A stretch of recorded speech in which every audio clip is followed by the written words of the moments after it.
Hey, you guys. Wait, don't go. So Yeah. it has been a good amount of time since I recorded a video, and I've been just so busy, having a baby. Behind closed doors, I'm a fool for your love.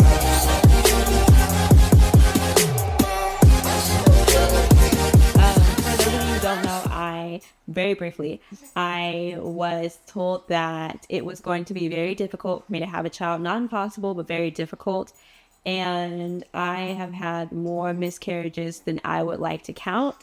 And it has just been such a long, emotional, intense spiritual journey.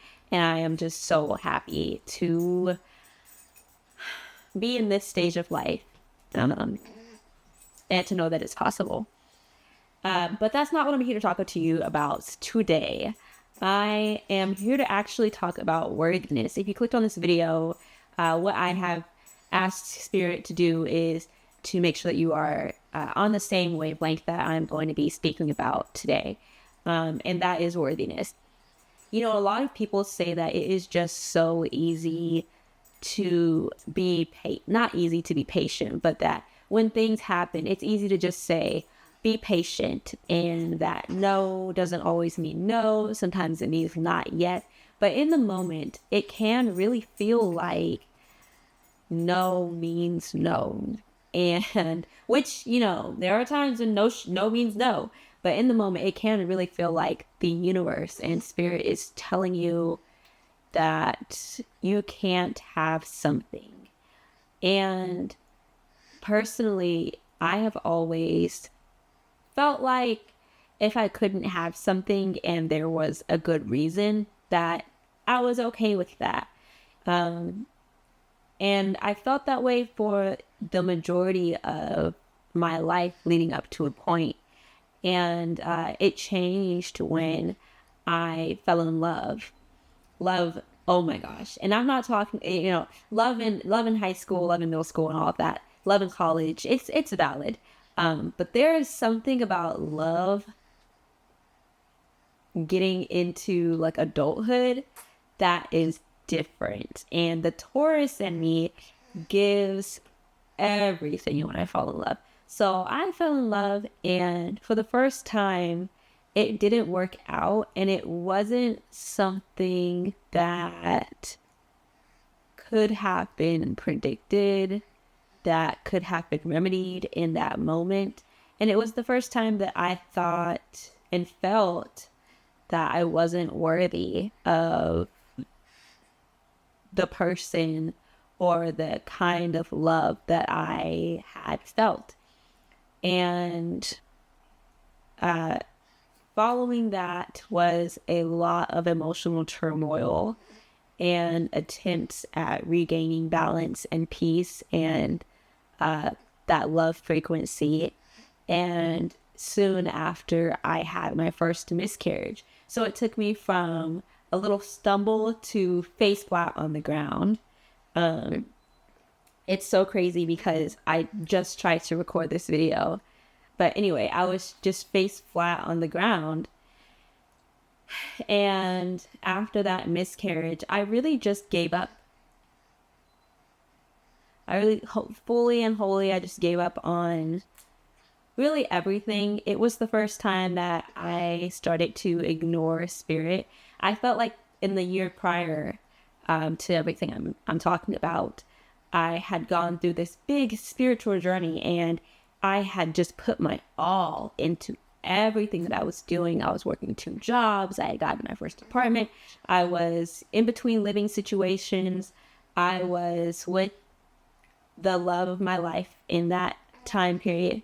And everything after that relationship fell apart. And I'm sure that you guys can share this sentiment in some ways. It felt like after that one thing fell apart, everything after that just kind of slowly cascaded. I had a miscarriage, my first one.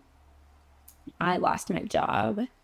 I couldn't afford my rent anymore. I got into a toxic relationship that reassured me that I was who I felt I was at that moment, which was someone who was not worthy, someone who was, for lack of a better word, worthless. And there was so much happening in that relationship spiritually and emotionally that I actually started breaking out into full body hives almost regularly, to the point where I had to always take painkillers.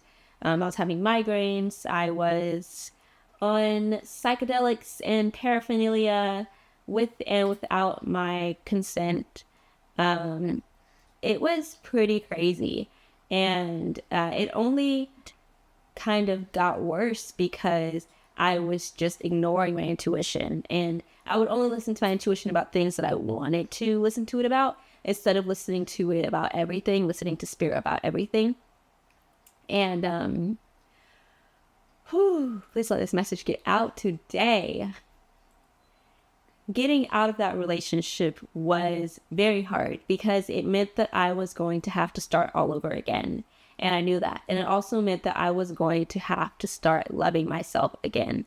And I knew that. And that was very difficult because, again, I didn't feel worthy of love. So fast forward, I'm out of the relationship, right? I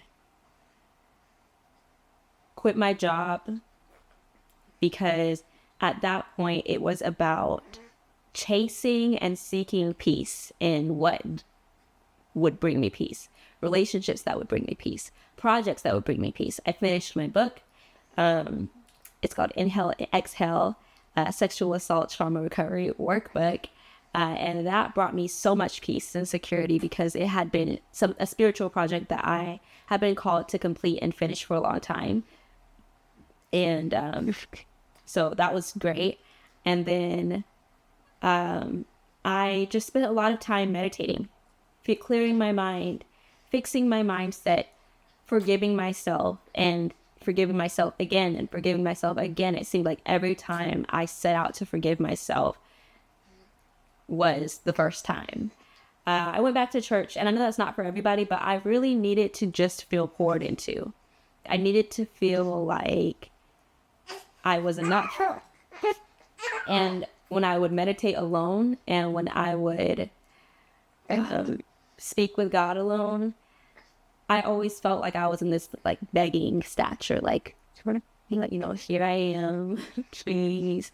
And not begging for things, but just begging for peace and clarity and just trying to see myself again.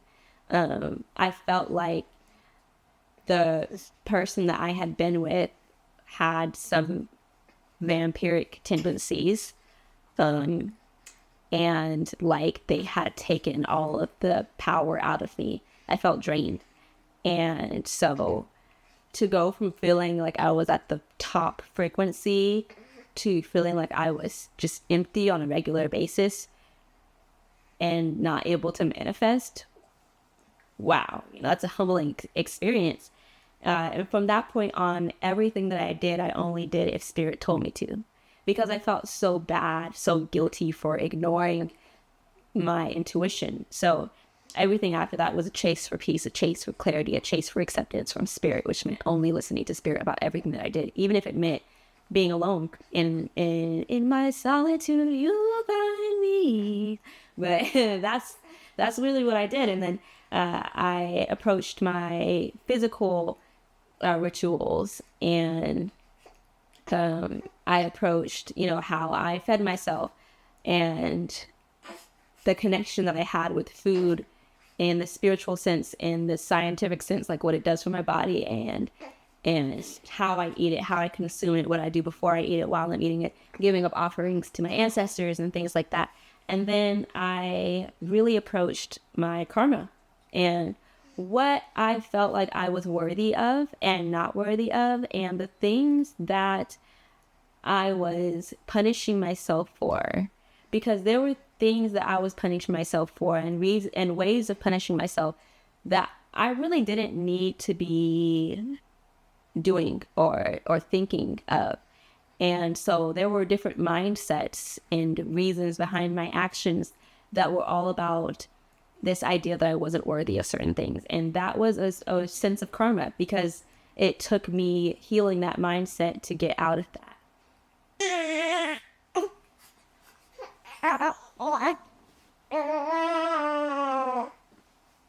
Yeah. Yeah. Valid. Very valid. You are worthy of whatever it is that you are calling in. And you are where you're meant to be right now. It's not that it's not going to happen. It's not that it's not meant to happen. It's not that you have or haven't done enough. And it's not that you do or don't have more that you have to do to get there. It just hasn't happened yet. And it's so easy in our humanity to get caught up in the time aspect of it.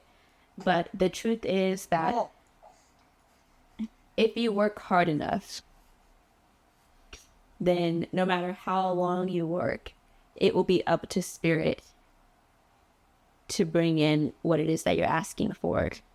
I was at church one time and a pastor told me, I told him I'm having trouble figuring out what my ego is saying versus what my intuition is saying. It's hard for me to decipher spirit's voice. And the pastor told me that God does not work out of confusion. So if it's confusing you, it's not God, because he's not going to cause you to be confused. He does not, he doesn't love confusion. So to find clarity in your heart means to listen to your intuition and to listen to what feels right and what feels true to you. But that also means doing the work, because if you don't do the work, then what feels true to you may be what feels true to a past part of yourself that you haven't healed yet. My time was not always at the same pace as spirit's times, and that I needed to learn how to open my hands so that I could receive, because I was holding on so tight to how I wanted things to go. And now I'm so happy and so fulfilled. Of course, this isn't the end of the journey for me. There's so much more left to do. But if you are in that same frequency of questioning your worthiness and just trying to figure out where things come together, just be patient and do everything else, I hope that listening to my journey helped you, and congratulations early on your achievements. If you are also a part of the 2024 births of babies, miracle babies, then shout out down below, because I would love to see the tribe. Other than that, have a good one. Bye.